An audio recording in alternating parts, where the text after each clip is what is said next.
Is Royal Caribbean's Liberty of the Seas finally getting the love she deserves? We just got the latest updates from the ship's recent amplification, and while some call it a full facelift, others say it's more of a nip and tuck. Let's dive into what's actually new on board. First up, the food. In a move that's sparking some debate, Izumi has officially replaced the fan favorite Sabor.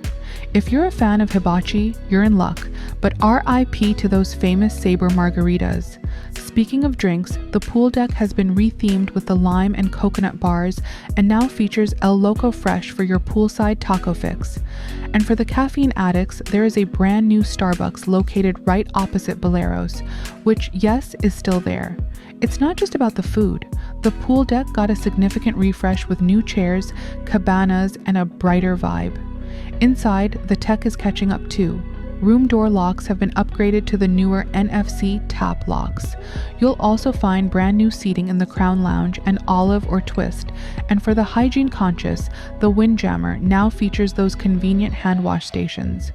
If you like to gamble, you're winning.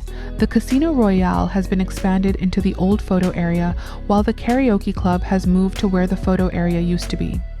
Some guests are joking that Royal is trying to see just how much of the ship they can turn into a casino.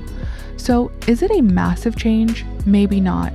But these amplified updates definitely bring a fresh energy to this classic ship. Are you sailing on Liberty soon? Let me know in the comments. Don't forget to like and subscribe for more cruise updates.